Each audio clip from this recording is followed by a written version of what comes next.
Assalamualaikum warahmatullahi wabarakatuh. Hello everyone, perkenalkan nama saya Wafa Syahwana dengan NIM 12340606161, kelas Humas 3D jurusan Ilmu Komunikasi Hubungan Masyarakat, Fakultas Dakwah dan Komunikasi UIN Sunan Gunung Jati Bandung. Di sini saya akan menjawab pertanyaan soal-soal UTS dan ini adalah soalnya. Baik, yang pertama yaitu ada pengertian ilmu dakwah. Ilmu dakwah adalah ilmu yang membahas tentang proses penerimaan, pengolahan, dan penyampaian ajaran Islam untuk merubah perilaku individu, kelompok, dan masyarakat sesuai dengan ajaran Islam. Lalu selanjutnya ada ruang lingkup ilmu dakwah.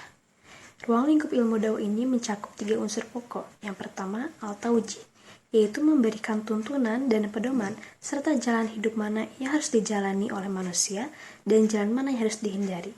Yang kedua yaitu at-taghyir, yaitu mengubah dan memperbaiki keadaan seseorang atau masyarakat kepada suasana hidup baru yang didasarkan pada nilai-nilai Islam. Lalu yang ketiga ada al-raja, yaitu memberikan pengharapan akan sesuatu nilai agama yang akan disampaikan. Lalu selanjutnya ada objek material ilmu dakwah.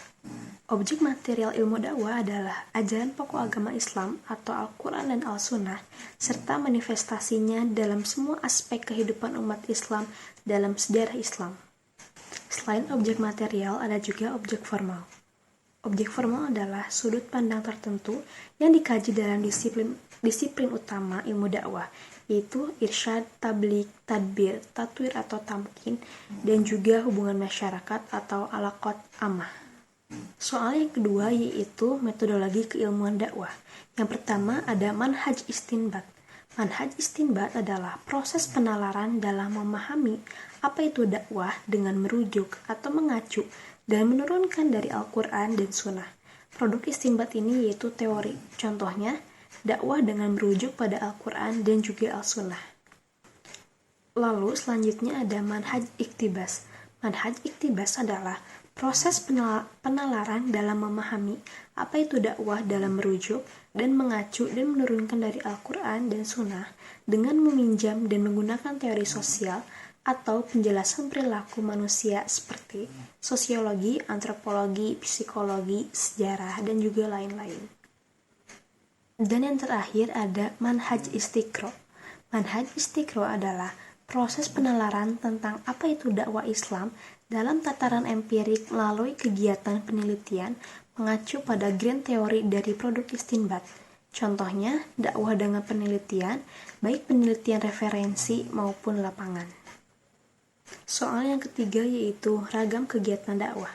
Ragam kegiatan dakwah terbagi menjadi 2, yaitu dakwah bil lisan dan juga dakwah bil al-hal.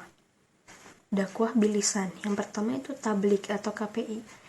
Menurut bahasa, yaitu menyampaikan, sedangkan menurut istilah, yaitu bentuk dakwah yang dilakukan dengan menyebarkan ajaran Islam melalui media.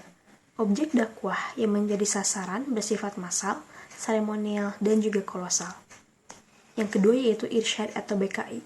Menurut bahasa artinya petunjuk, konseling, atau membimbing. Menurut istilah adalah menyampaikan ajaran Islam melalui kegiatan penyuluhan, bimbingan atau psikoterapi Islam kepada individu atau kelompok kecil. Dakwah irsyad bersifat berkelanjutan dan intensif. Lalu yang ketiga ada humas. Humas yaitu hubungan masyarakat atau secara Inggrisnya public relation. Secara harfiah, humas berarti hubungan dengan publik atau masyarakat. Sedangkan secara istilah, bagian lembaga pemerintah atau swasta yang melakukan kegiatan mencari dukungan publik bagi usaha-usahanya. Lalu ada dakwah bil ahlal. Dakwah bil ahlal terdiri dari tadbir, tamkin, dan juga MHU. Tadbir menurut bahasa yaitu manajemen atau pengelolaan, sedangkan menurut istilah yaitu kegiatan dakwah transformasi dan institusional ajaran Islam melalui kebijakan-kebijakan publik atau pemerintah, lembaga pendidikan, perusahaan, dan juga lembaga dakwah. Tatwir menurut bahasa yaitu pengembangan, sedangkan menurut istilah ialah kegiatan dakwah implementatif melalui gerakan aksi amal seperti pemberdayaan sumber daya manusia, dan juga lingkungan. MHU melakukan dakwah melalui studi manajemen haji dan umroh, baik sebagai ilmu maupun sebagai gejala aktivitas manusia untuk mengembangkan konsep-konsep baru tentang manajemen haji dan umroh. Selanjutnya yaitu nomor 4, konteks dakwah. Konteks dakwah yang pertama yaitu ada dakwah nafsiyah, terjadi di dalam pikiran, refleksi, dan meditasi. Bentuk da'inya yaitu diri sendiri, mad'unya diri sendiri, bentuk dakwanya irsyad. Yang kedua itu dakwah fardiyah. Da'inya seorang, mad'unya seorang, 2 atau 3 orang. Bentuk dakwahnya irsyad, tadbir, tamkin. Yang ketiga yaitu dakwah fi'ah qalilah. Da'inya seorang, mad'unya kelompok kecil, bentuk dakwanya irsyad, tadbir, dan juga tamkin.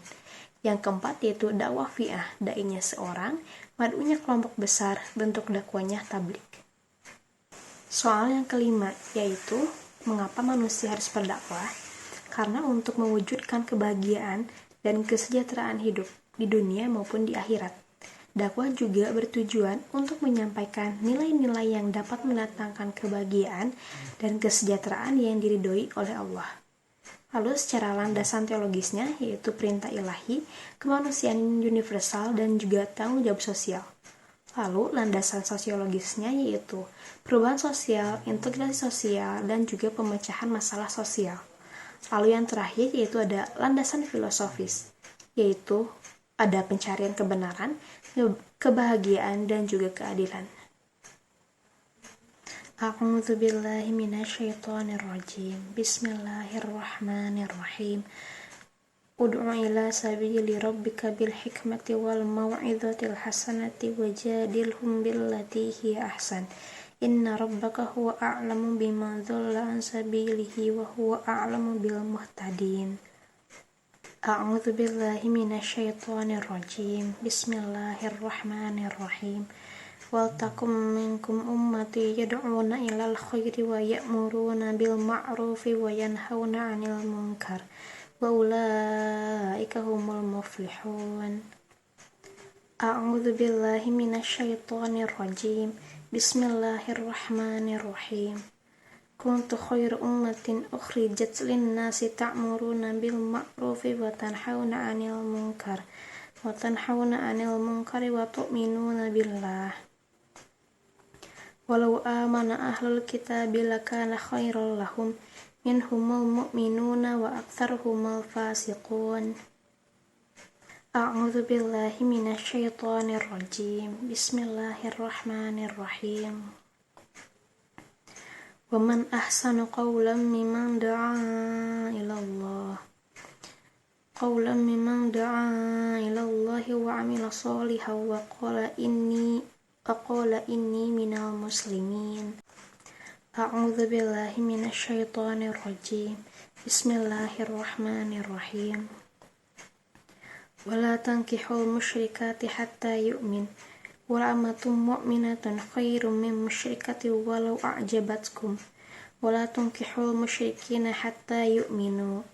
Wala abdum mu'minun khairum min musyriki walau a'jabakum. Ulaika yad'una ilan nari wallahu yad'u ilal jannati wal maghfirati bi'idnih wa yubayyinu ayatihi lin-nasi la'allahum yatadhakkarun. A'udzu billahi minasyaitonir rajim. Bismillahirrahmanirrahim. Fasda' bima tu'mar wa a'rid 'anil musyrikin. Baik, sekian dan terima kasih. By the way, saya lupa bikin penutupnya. Makasih yang udah nonton. Wassalamualaikum warahmatullahi wabarakatuh.